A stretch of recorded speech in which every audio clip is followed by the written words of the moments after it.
October 6, 2020 at 6 p.m. If we could have our deputy clerk please take the roll. Councilmember Woolen. Here. Councilmember Henry. Here. Councilmember Hulse. Here. Councilmember Naren. Here. Vice Mayor Matthews. Here. Mayor Alinsky. Here. And Councilmember Howergy is absent. Thank you. Please stand and join me in the pledge.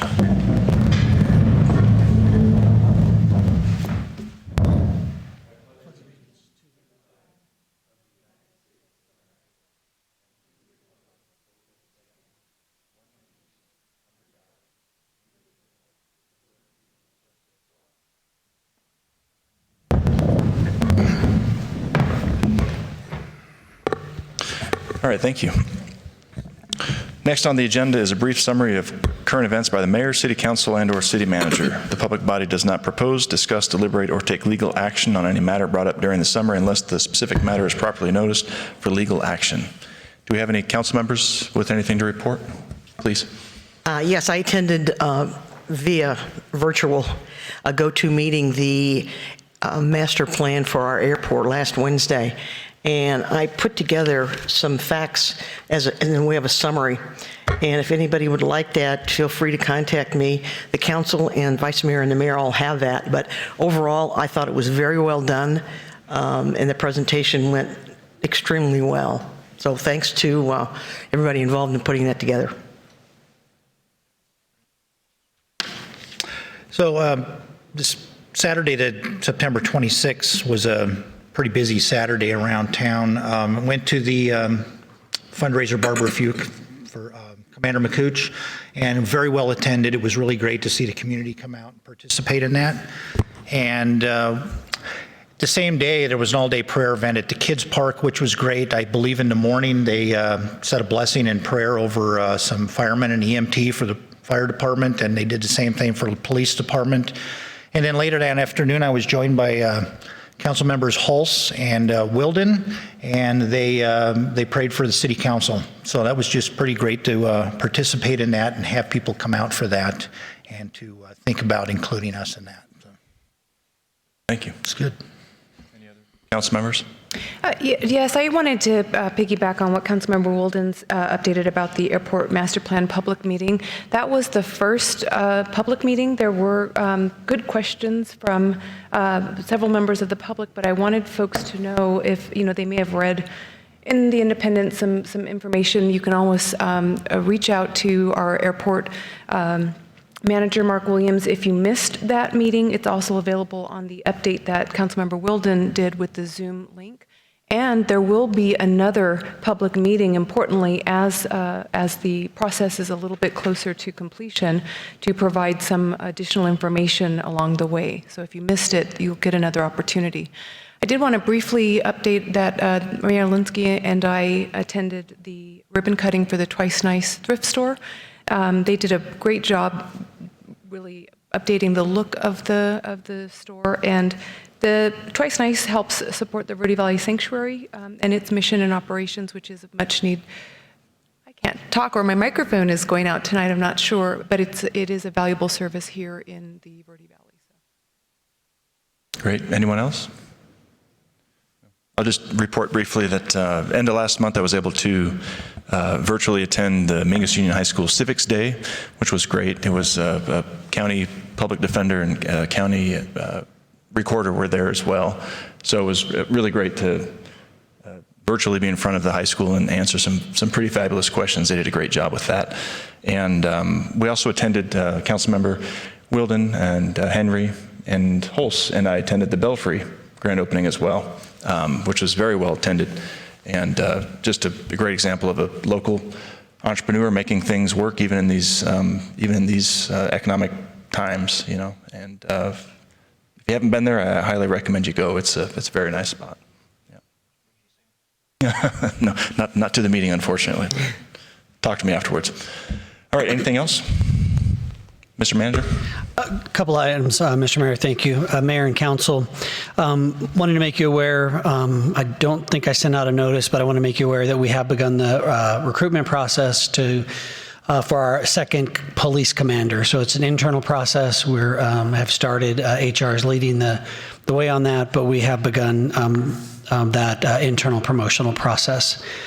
Cottonwood Public Library patrons can borrow and enjoy even more digital books with the Libby app. Yavapai County residents can browse, borrow, and enjoy even more ebooks and digital audiobooks from their libraries through the award-winning Libby Reading app. Digital books previously available through the app will be moved to the library's Overdrive service and available through Libby on October 5th. Overdrive, the leading digital reading platform for libraries and schools worldwide and creator of the Libby app, recently acquired RB Digital. I'll just give a plug.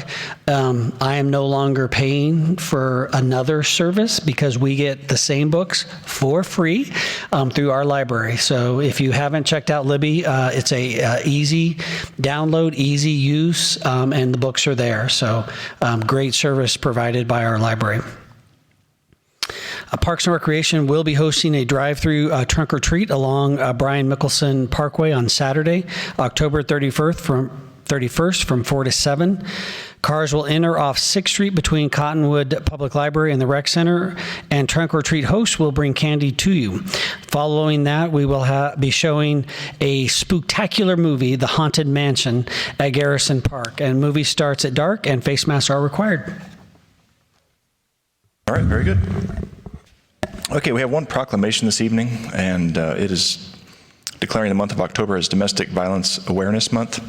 And we're fortunate this evening to have our own victim advocate with us to receive this proclamation, Johanna Rutschow.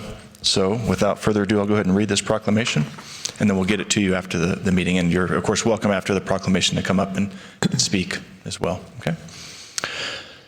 So whereas domestic violence is an issue affecting Arizonans in all communities, regardless of age, gender, economic status, race, religion, nationality, or educational background, and whereas in the United States, an average of 24 people experience intimate partner physical violence every minute, and whereas of those victims, nearly 1 in 4 women and 1 in 10 men have experienced contact sexual violence, physical violence, and or stalking by an intimate partner during their lifetime, and 30% of children exposed to intimate partner violence had their first exposure before the age of 2, and an additional 26% had their first exposure between ages 2 and 7.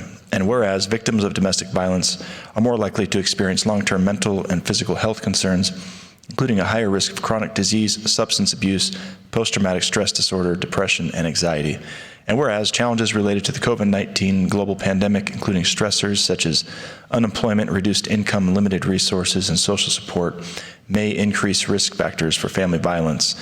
And whereas Domestic Violence Awareness Month provides an important opportunity to enhance education, prevention, and intervention efforts around domestic violence and support organizations and individuals who provide advocacy efforts, services, and assistance to victims. Now therefore, I, Tim Olinsky, the mayor of the city of Cottonwood, do hereby proclaim the month of October 2020 as Domestic Violence Awareness Month in the city of Cottonwood and encourage the community to participate in Wear Purple Day on October 22nd to raise awareness about domestic violence. Thank you. And would you care to come? Thank you.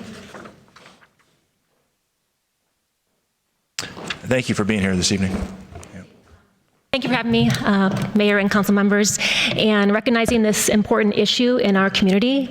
And I just want to note a few different groups. First of all, our officers and detectives who are out on the streets on these cases here in Cottonwood. They're complicated, they're dangerous for all parties. These officers take the time to do our domestic violence risk assessment and talk to our victims, get them connected to services. They also use that risk assessment for the judge who sees that suspect for his initial appearance. That judge can then make a better decision on their bond and on release conditions. Also, the Verde Valley Sanctuary under Nicole Florisi's leadership, they're amazing. They do everything from counseling to legal to shelter. They're phenomenal, not only Cottonwood, but the whole Verde Valley. Our prosecutor, Mick Jordahl, who prosecutes our misdemeanor cases, which are the bulk of our DV cases in this town, he has a heart for victims, and he ensures their safety and justice through the process. And finally, Judge Catherine Kelly at the Municipal Court. She is a judge that, again, hears these misdemeanor domestic violence cases. She hears our hearings for orders of protection, and she gets it. She gets domestic violence. So we have a great community, great resources, and thank you on behalf of the victims, and thank you for your support. Appreciate it. Great, thank you, and thank you for the hard work that you do as well. Thank you. All right. Okay, next on the agenda is approval of the minutes of the work session of September 8th, 2020, and regular meeting of September 15, 2020. Move to approve the minutes? Second. All right, Vice Mayor made the motion, Councilmember Naren seconded it. All in favor? Aye. Aye. All right, minutes are approved. And now we go into unfinished business. We have just 2 items tonight under unfinished business. Item 1 is ordinance number 684, adding chapter 1.10 general penalty to the Cottonwood Municipal Code. This is the second and final reading.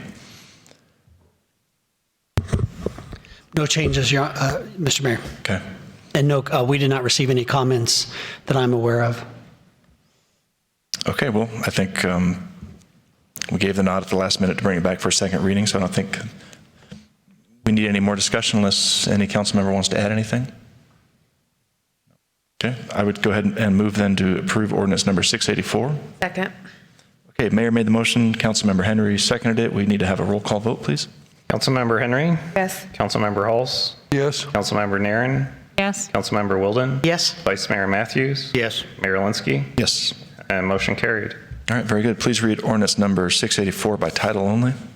Ordinance number 684, an ordinance of the mayor and city council of the city of Cottonwood, Arizona, adding chapter 1.10 general penalty to the Cottonwood Municipal Code. Mr. Mayor. All right, thanks. And next, under unfinished business, is ordinance number 686, adopting the 2012 to 2014 amendments to the tax code of the city of Cottonwood by reference, establishing effective dates, and providing for severability and penalties for violations. Again, this is the second final reading. Nothing else to add? No comments sir. received? No, sir. Okay. All right, council? I move to approve ordinance number 686. Second. Okay, Councilmember Henry made the motion. Councilmember Naren seconded it. Again, a roll call vote, please. Councilmember Henry. Councilmember Halls. Yes. Councilmember Naren. Yes. Councilmember Wilden. Yes. Vice Mayor Matthews. Yes. Mayor Linsky. Yes. And motion carried. All right, and read ordinance number 686, please, by title only.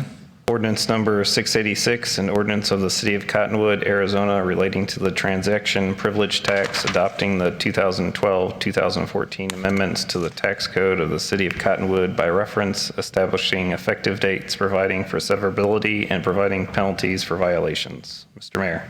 All right, thank you. Next is the consent agenda. The following items are considered to be routine and non-controversial by the council and will be approved by one motion. There will be no separate discussion of these items unless a council member or a citizen so requests, in which case the item will be removed from the consent agenda. There's 3 items tonight on the consent agenda. If there's anyone in the audience that would like to have an item pulled or a council member, just let me know. And item 1 is approval of application and contract for a Governor's Office of Highway Safety grant to support enhanced DUI impaired driving enforcement in the city. Item 2 is approval of application and grant agreement with the Governor's Office of Highway Safety for funds to support additional selective traffic enforcement patrols and acquire new equipment. Item 3 is resolution number 3071, appointing Paul Anderson to the Parks and Recreation Commission. Would anyone like to have an item pulled? All right, I'll go ahead and move then that we approve the consent agenda. Second. All right, Mayor made the motion and Councilmember Wilden seconded it. All in favor? Aye. Any opposed? All right, could we please have Deputy Clerk read resolution number 3071 by title only? Resolution number 3071, a resolution of the mayor and city council of the city of Cottonwood, Arizona, appointing Paul Anderson, a member of the city of Cottonwood Parks and Recreation Commission, and establishing his term of office. Mr. Mayor. All right, thank you. Okay, new business. Following items are for council discussion, consideration, and possible legal action. We have 4 items tonight under new business. Item 1 is interview of applicants for a vacancy on the Historic Preservation Commission. Good evening. Council. I'm Amanda Wilbur, the HR Director. We currently have 1 full-term seat on the Historic Preservation Commission open. We advertised for the position, we received 2 applications, and we conducted the blind review process so far. So tonight, we only have 1 candidate to interview out of our 2, and she does meet the minimum requirements for this seat. And I'm sorry, you probably said it, but did you say 1 candidate had withdrawn their application? 1 has withdrawn, Okay. and the other 1 is here tonight. Well, since we have Ms. Latham here, why don't we, Council, if you don't mind, bring her up and we can just run through these questions quickly to familiarize ourselves with the candidate? Okay. Great. Thank you. That would be you. Come on up, please. Thank you. Yes, of course. Yeah, thanks for being here. Appreciate it. Well, hello. So we have some real simple questions for you, and just want to say we really appreciate your willingness to serve on this commission, which two of us up here have served on it, and we loved it so much we got off. I'm kidding. Maybe I should I'm kidding. withdraw. Is it too late? No, I know that you guys have been a big supporter, and we've talked at length sometimes in the years past about putting your home on the home tour, so maybe this will be the final Maybe. the final thing that allows that to happen. And this year to be virtual is what I hear, so it might be a good opportunity to sneak in. Yeah. All right, so the questions. Number one is, please tell us why you wish to serve on the Historic Preservation Commission. Well, I do live in Old Town. We do live in a historic home, and after we've been there about 8 years, and after doing some research on who built our home, it's just so fascinating. I did grow up here in Cottonwood. It's my hometown, and I see what's happening here in Old Town, and I just feel like I would like to be a little part of it, and this seems like a safe way to be doing it. So, I don't know, just it's time. I think I'm at a stage in my life where I want to be part of something bigger than myself. And then what are your specific qualifications for the Historic Preservation Commission? Well, I do own property. I am an educator. I did teach 4th grade for many years, and I also taught water conservation through the NRCD. Linda Zanoli, she spearheaded that at the beginning. So education, it's, and the Verde Valley, Old Town's part of me, so I want to be part of it. Right. And what do you hope to accomplish during your appointment? Yeah, I have no idea what I'm getting myself into. So I just be part of something. Again, I have a historic home. I have relatives in a historic home, the old Willard home. My father was a contractor, so construction, architecture is part of me. I'd like to be part of that. And again, I see Old Town, what's become of it so quickly, and I'd like to be part of it. Right. All right, that's all the questions we have. And again, just really appreciate your application, your willingness to serve. And there's some really great commissioners on there these days. So if you get on, which I suspect you will, you'll be in good company. Sounds like it'll be fun. I'm looking forward to it. Good. Thank you very much. Thank you, guys. Thanks.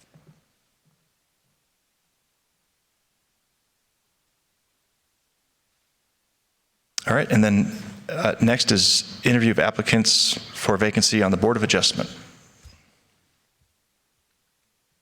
Good evening again. We are in almost the same situation. We had one applicant withdraw from the Board of Adjustments this morning also. So we have one partial term seat available right now. We had 3 applications that were turned in. One didn't live within the city limits, so was not qualified. We scheduled 2 interviews tonight, and we only have one with us this evening, Mr. McCall. However, Mr. McCall does meet the requirements of the seat as well. So he is here to meet you. Great, very good. Mr. McCall, would you care to come up? And you should be well prepared for the questions now, right? It's the same 3 questions. I didn't listen. All right, well, listen, thanks really for applying. We appreciate it very much. Yeah. And the first question is, please tell us why you wish to serve on this board. Well, that goes back. I've got some history with cities and whatnot, and I retired up here from Phoenix. Actually, I worked at the City of Goodyear, and I got kind of asked to do part-time work as a building inspector at the City of Sedona. And these 2 towns are kind of a new, I worked in the City of LA in the old spots, but it was never like this.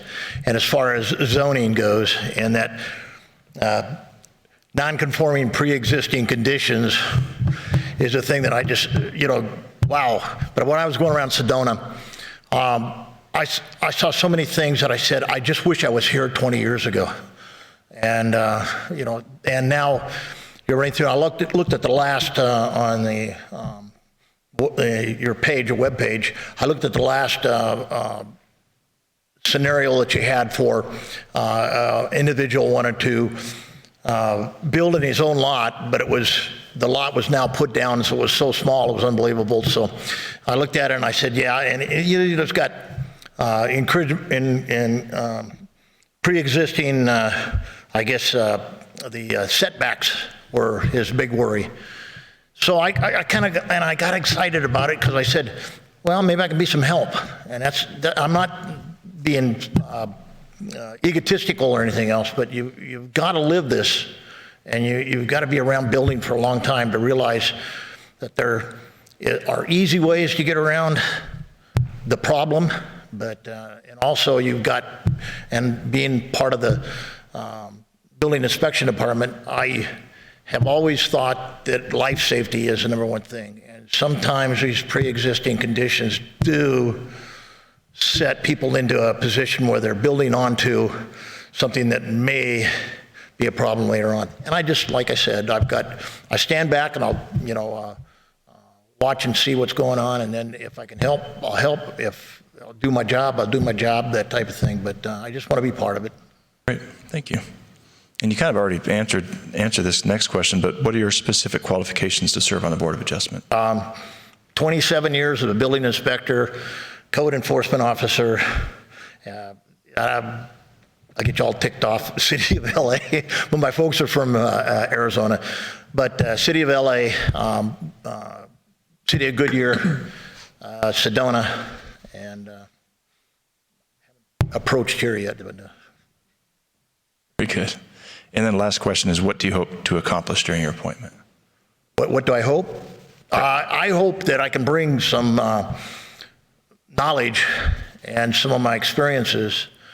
And, there's a city or governments don't like the word help because they've got so many things in line that they can, but in reality, that lot lines in Cottonwood from years past, and they're just coming aboard now with the satellite imaging and everything else you got. You can tell that a guy's off his lot now. What are you going to do?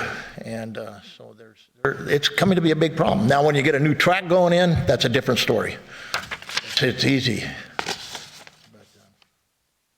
But All right, very good. I don't know when the last time is that the Board of Adjustment met, but it may not be the most active board for you, so I just wanted to let you know that there are many other volunteer opportunities too if this one doesn't quite satisfy you. Well, like I said, I've seen a couple. Zoning is I'm a big. I'm interested in zoning, and like I said, this non-conforming pre-existing conditions on some of these lots is incredible, and it goes back to the time when they had the company homes here in Cottonwood that were nothing close to what Clarkdale had. They got it easy, so to speak. But those houses still exist here, and they've been added on to over the years.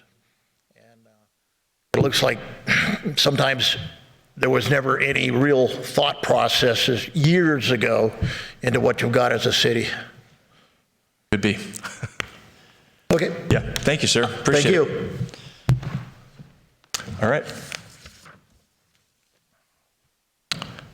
Then that's that, and we'll move on then to item 3, which is a request to close Main Street in Old Town between Pima Street and Cactus Street, as well as the Gateway parking lot from 4 a.m. to 9 p.m. on November 14th, 2020 for the Walking on Main event. Evening. Hey, good evening, Mr. Mayor and Council. Jack Teal, your Parks and Recreation Manager here with the City of Cottonwood. Tonight I'm here to discuss one of our annual marquee events we put on Walking on Main.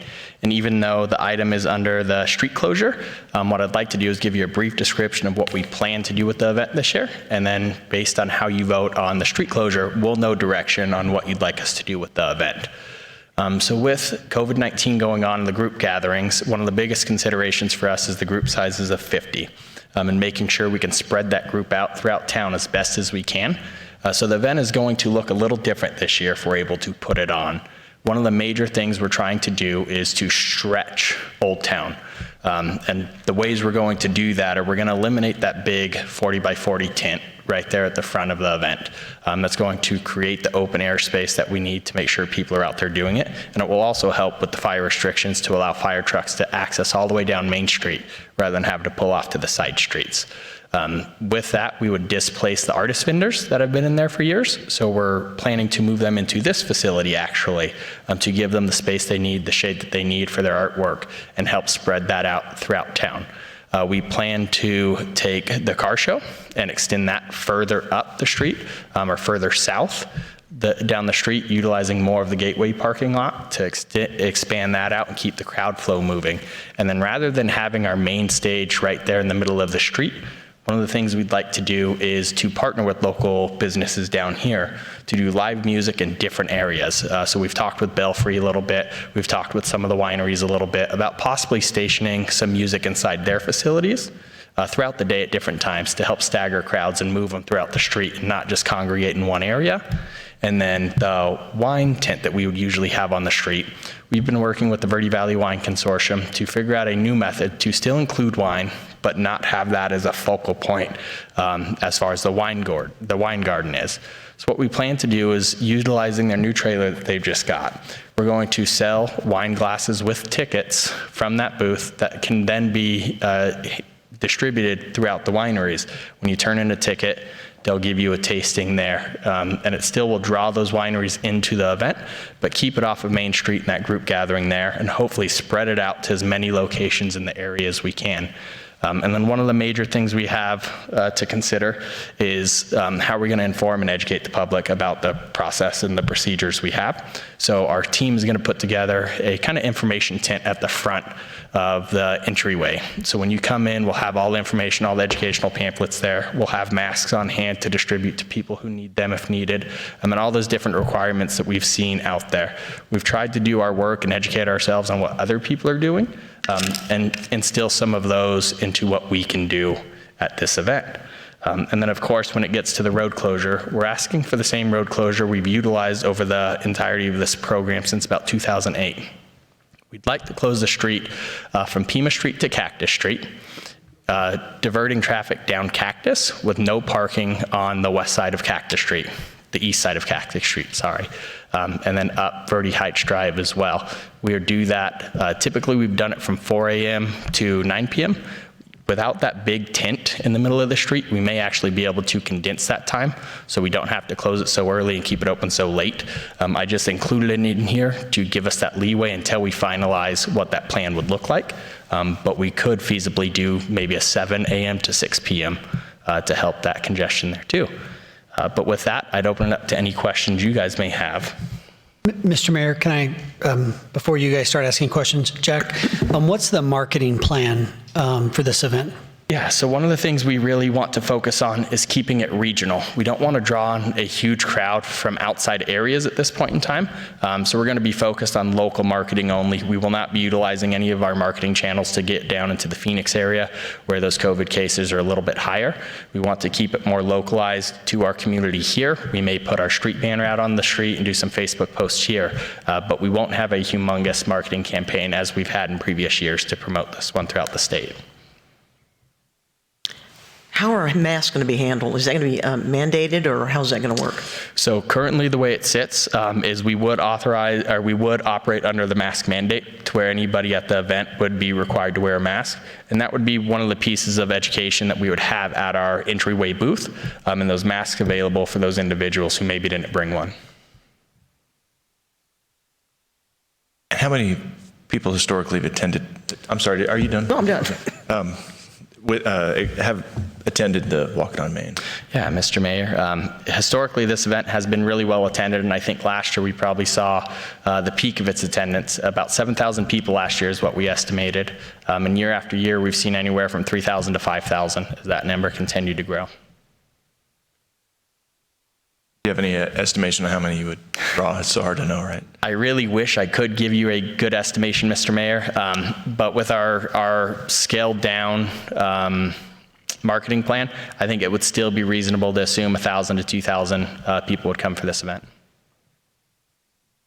Have you had any negative remarks from any of the vendors or anything? Mr. Mayor, council member, we have not had any real negative remarks. It's mostly just people wanting the information out, which we've been pretty proactive in not giving the information, I guess, is the best way to put it. But we haven't really released a whole lot of information until we were able to figure out what our plan really is going to be.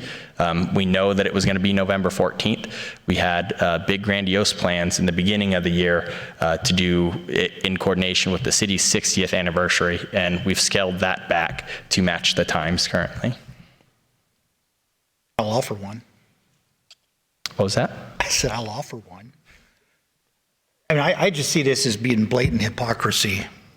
And I have nothing against the events, and God bless you for doing that, but if we think that this pandemic is enough to where we've got to have a mandate, a local mandate, I don't see how we can reconcile that. If it's that dangerous and people are going to risk death by getting together, and the masks, people are dying, we're wearing masks. The masks are not preventing people from getting COVID and from suffering repercussions because of that. So I don't know how we can have that on one hand, and we can be talking about events on the other. I can't reconcile the two. We need to eliminate one. We need to eliminate the other one. So that's my opinion, and I'm in favor of the events. Mr. Mayor, Vice Mayor, thank you very much. It is a consideration our team has been working on, and we have used our resources through the National Parks and Recreation Association to see what other people are doing, but there isn't a plan that one size fits all, unfortunately, right now. I'd be curious what the wine tasting rooms, what their input was, if we're shifting from the wine tent that we historically saw. I just don't know if the businesses are able to staff with the flow of people. You know, the entrances are fairly, usually just one doorway. Are they going to have a way to monitor how many folks are in their businesses? So have you had any input or had the opportunity to have that discussion, or is that still preliminary?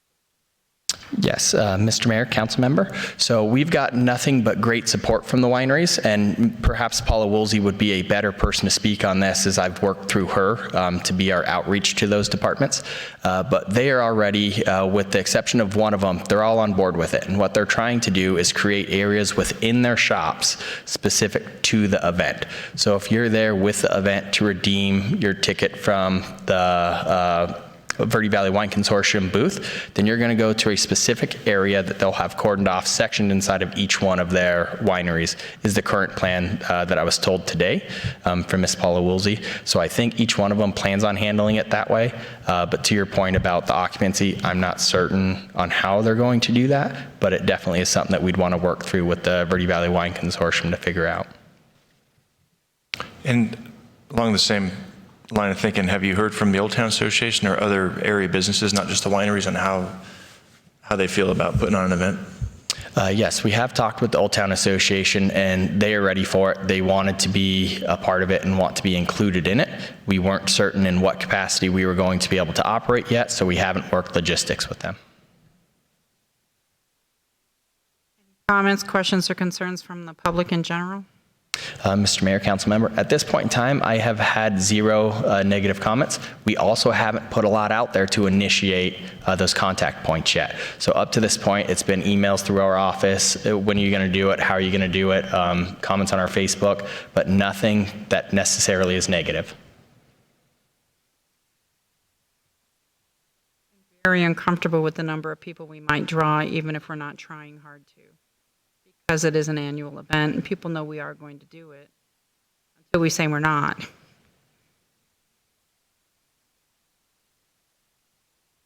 And it's a concern of mine too. I don't know if we saw a big uptick during the weekend formerly known as TVR weekend.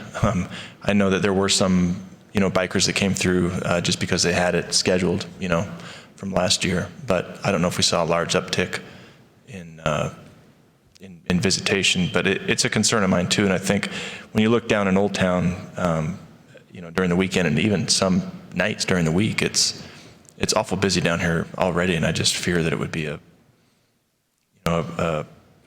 just a lot of congestion that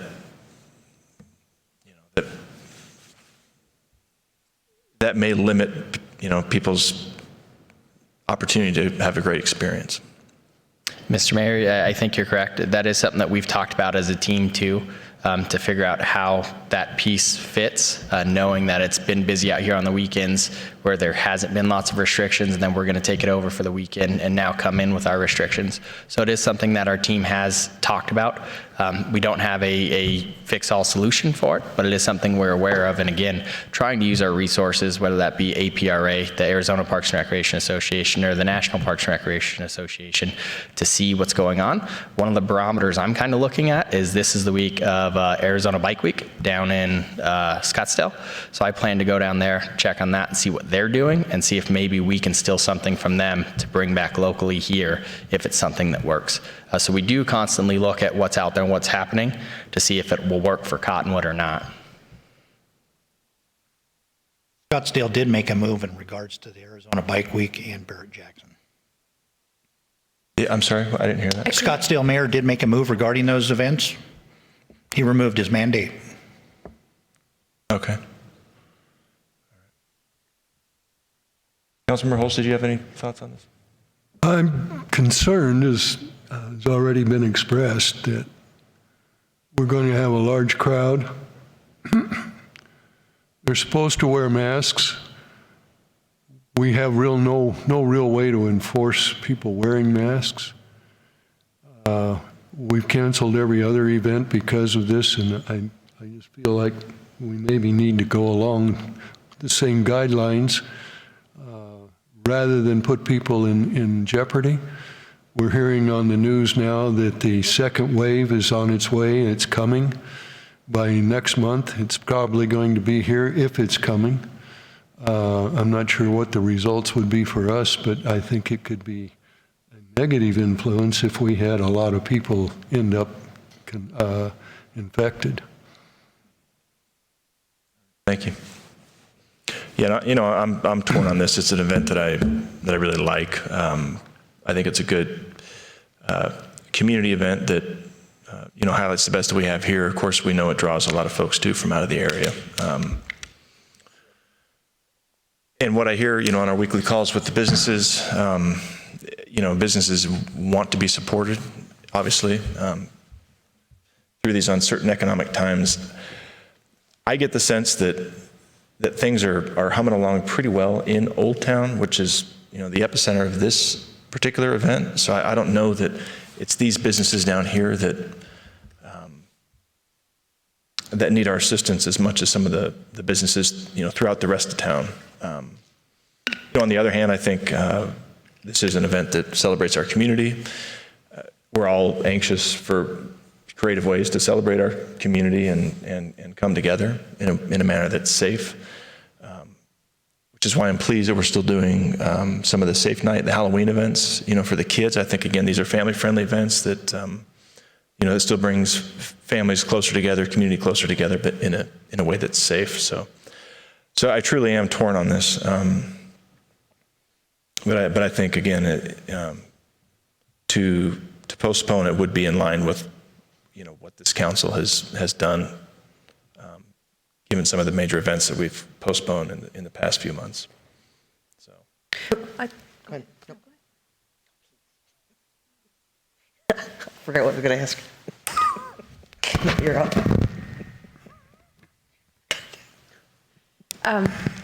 So I may be, it sounds like I'm in the minority here, but I'm not in favor of postponing. I like the scale down and gearing it more towards our community, but still having something, but maybe not the live music at all. Maybe if a particular business, you know, maybe removing that. But I don't know how the car show is too much different from the cruises we've been having, and then still having the fundraising ability for the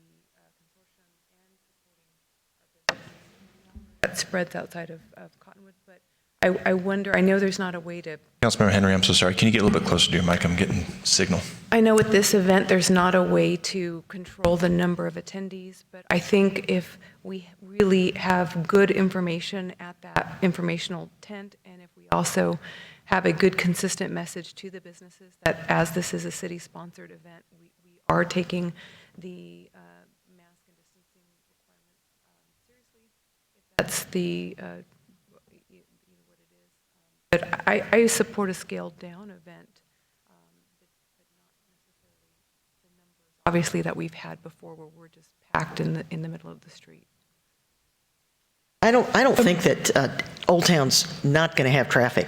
I've got friends from Phoenix that email me constantly. I'm coming up. Where do I stay? What do I do? So I don't think Old Town is going to be affected that much, in my opinion.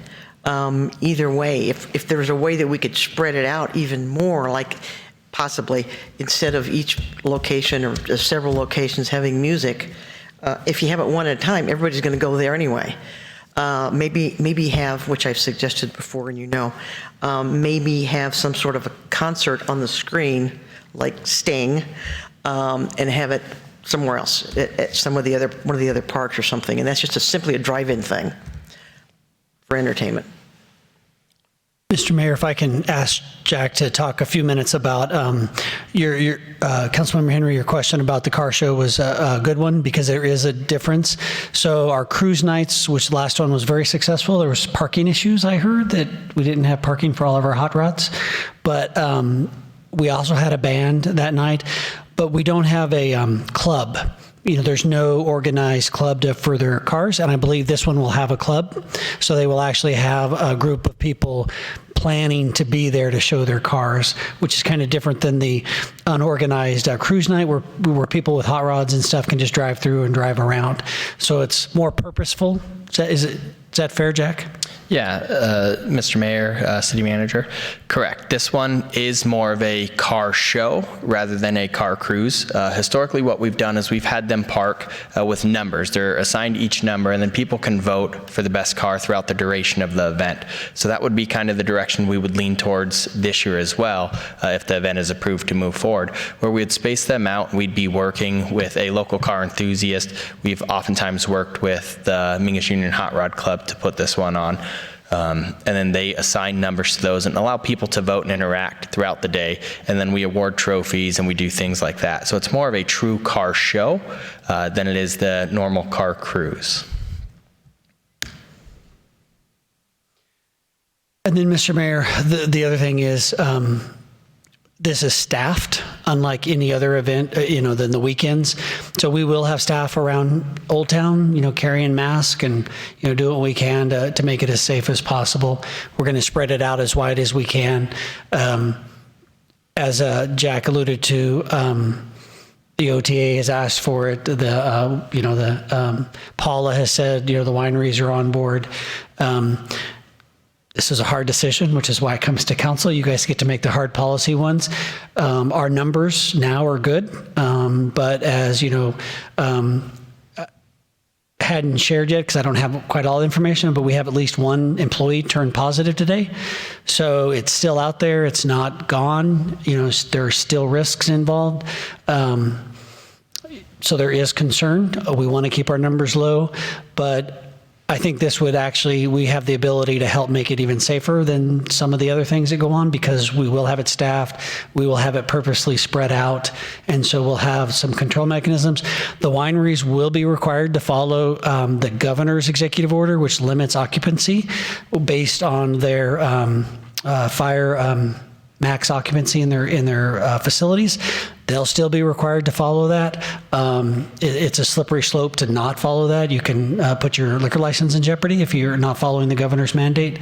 So I don't think any of them will overcrowd their actual restaurants. There will be lots of opportunities to be outside. We'll have the music, we'll have the car shows, and it'll be a good outdoor event, hopefully, if council so decides. Staff, if you guys say no, we're okay with that. We'll start planning the next one.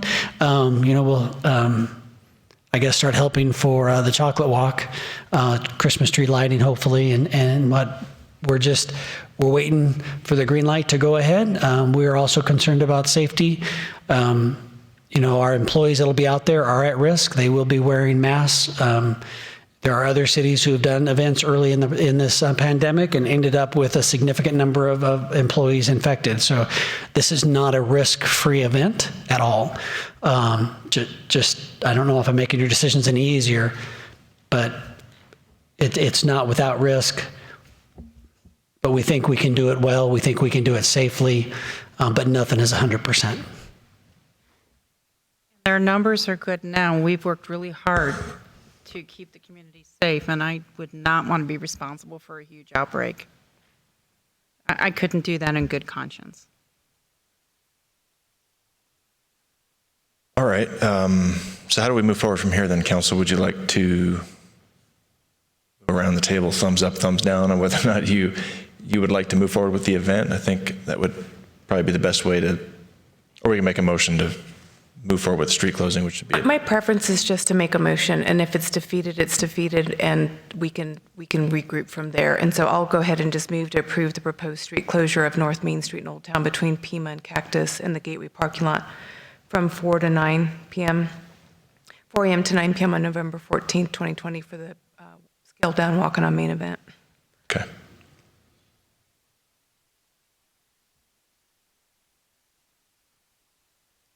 We have a motion. Do we have a second? I believe it fails for lack of a second.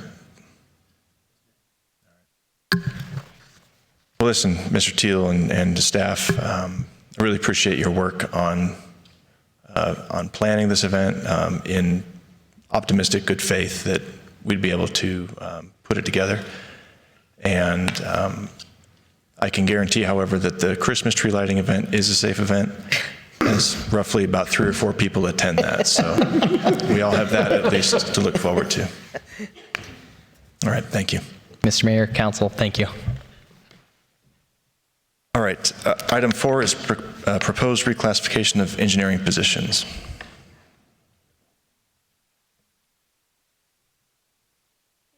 Again, Mayor and Council. As many of you are aware, the city has been in the recruitment process for an engineer since approximately June. We've opened the position twice, each with changes in hopes of yielding candidates that might fit the city's needs while still staying within its budget. Near the same time, our Public Works Director and engineer left. Our engineering assistant also left.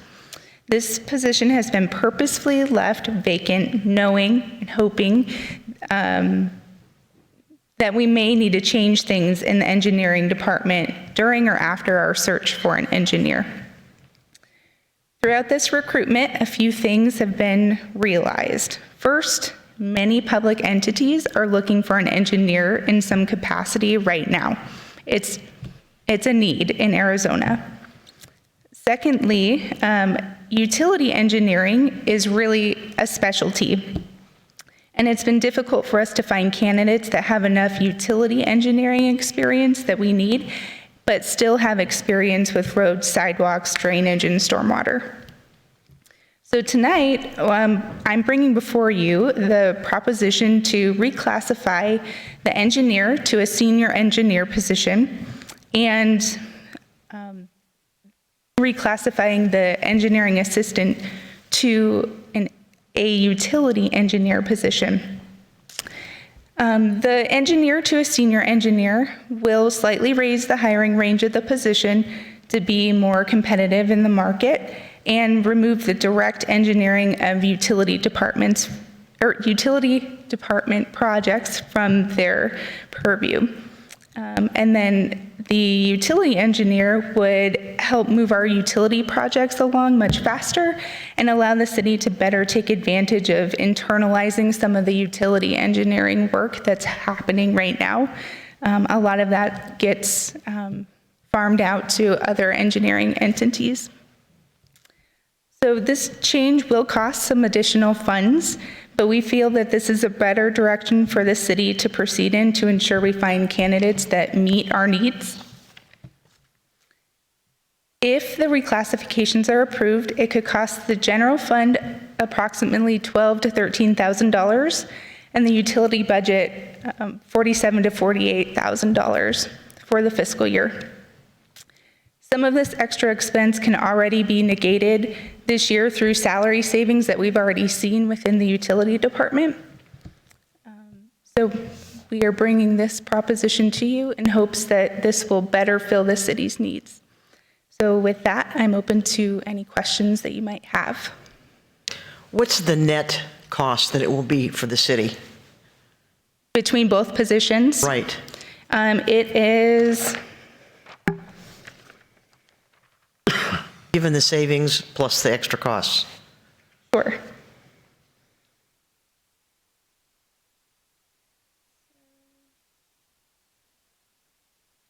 The total change in general was the 67, and then, let's see if I can do math in my head. No, wrong one.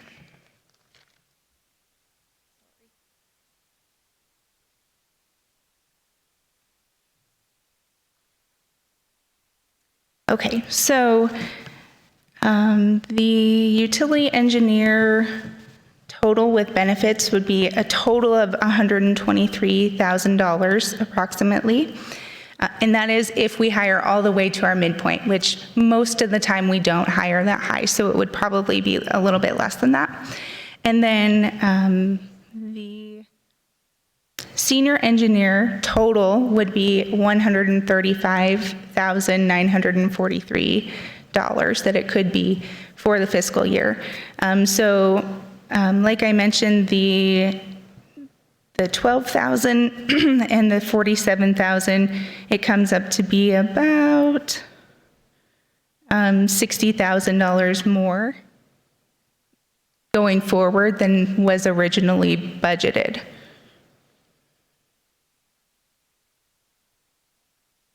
If I can. Did that answer? I'm sorry. Yes. Okay. The non-budgeted increase, so some of that's already budgeted, already approved in this year's budget. So the unbudgeted increase minus the salary savings we have is about 30,000 in the utility fund, and I think I saw 16,000 in the general fund. So the total increase expected for this year is 46,000. Okay. Is that doable? Yes. And if I can just add, one of the reasons it's doable is because we're paying higher than midpoint for our contract with our temporary engineer. So we're not saving money in our current arrangement. I can tell you, though, that we are getting a lot of work from him. Right, Steve? An awful lot. And it is very high quality. We're very pleased with this arrangement, but this is not a permanent solution for many reasons. But the longer we keep him employed here would make many of my staff happy, but the budget is going in the wrong direction. Right. Are we, in addition, we're just reclassifying, we're not adding a That's correct. position. There's no increase in FTE. So the engineering assistant is just now the utility engineer? Yes, ma'am. Okay. So the ongoing expense, though, is around $60,000 more than what was originally budgeted. And about 47,000 of that 60,000 is through the water and wastewater funds. These are both vacant positions right now, or so we don't have someone in the engineering assistant? That's correct. He left shortly after our city engineer left. He left, he gave notice like almost at the same time. He was an engineer in training that found a large firm that he wanted to work for in more of his specialty. So an engineer in training has to work under an engineer, and he found a firm that had more than one engineer to learn from, and decided to pursue that opportunity.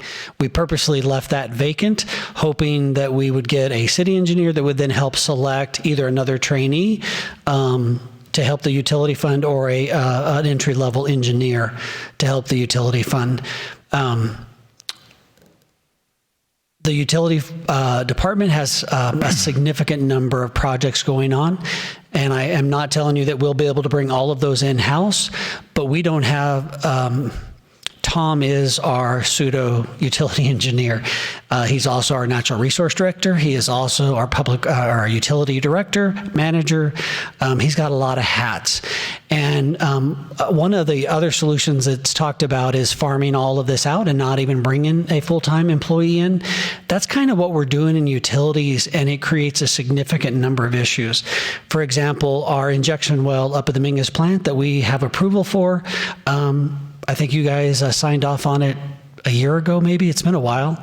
We still don't have a design. The first firm never replied. The second firm said they can't do it, and we're on our third firm trying to do this injection well for up there. So we're trying all sorts of things to do it as inexpensive, as resourcefully as possible at the lowest cost to the taxpayer and the rate users. But at some point, I think we need to do it right. And I'm not promising you that this will work, but we've been racking our brains. We've looked around the state. There are a significant number of 6 to 8 senior to higher engineer positions open at municipalities in the state of Arizona. And some of them have also been open for about a year. I don't remember the name of the city, but there's a couple cities that have been open for a long period of time. Right now, the temporary employees, engineers, have a good gig. There's lots of opportunities for temporary engineers, but I feel like the city needs the specialty and the resources to make things go.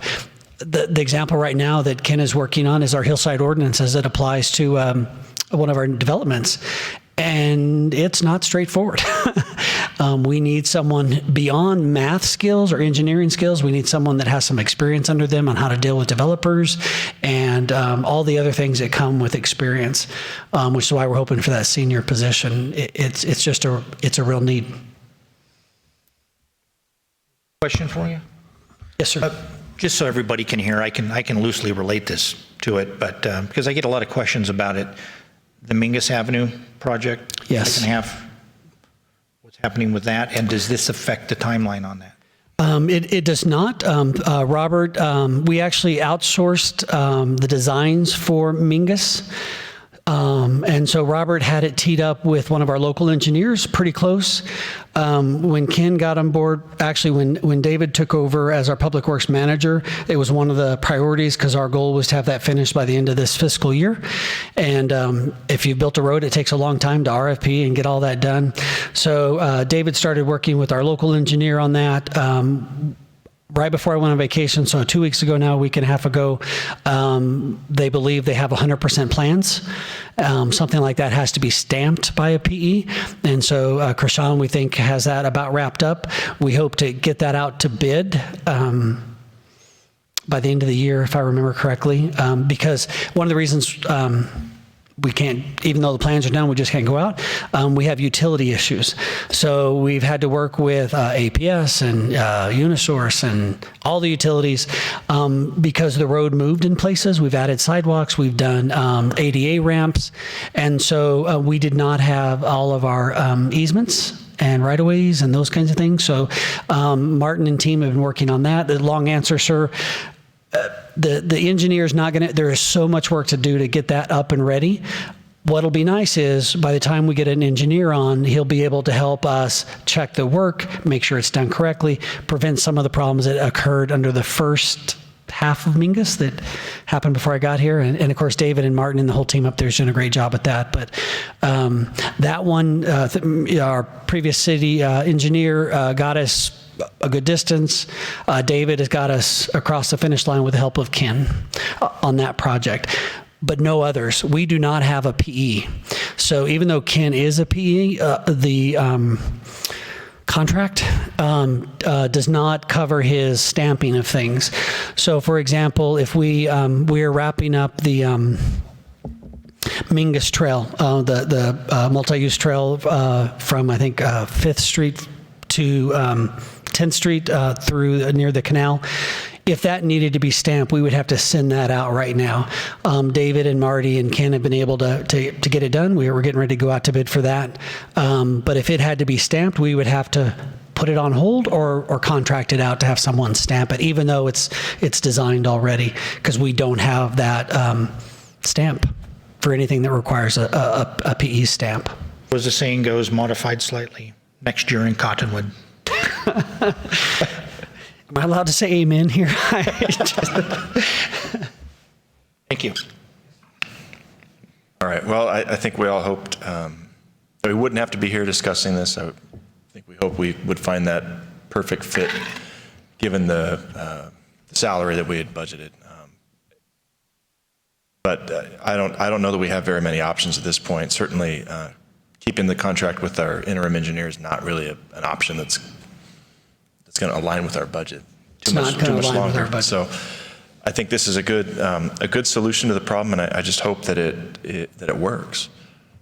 I hope so too. I'm sure we all hope that it does. You have no idea. Let's give it a shot. 2 recruitments, phone interviews. We interviewed 2 people. It all takes time and people's energies, and yeah, we really want it to work. Yeah, and it's a needed position. We know that. We need someone highly qualified and skilled in that position. It's going to help homes come out of the ground more quickly and everything else. So in my opinion, I think this is a good plan. I would agree. Therefore, I move to approve the reclassification of the engineering positions as proposed. Second.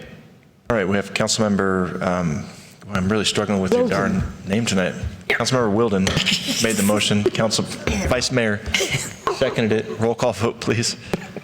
Councilmember Henry? Yes. Councilmember Hulse? Yes. Councilmember Naren? Yes. Councilmember Wilden? Yes. Vice Mayor Matthews? Yes. Mayor Linsky? Yes. Motion carried. All right, great, thank you. All right, I move we pay the claims and adjustments. Second. All right, Mayor made the motion. Councilmember Henry seconded it. All in favor? Aye. All right, and I would move to adjourn. Second. Okay, all in favor? Aye. We're adjourned. Thank you.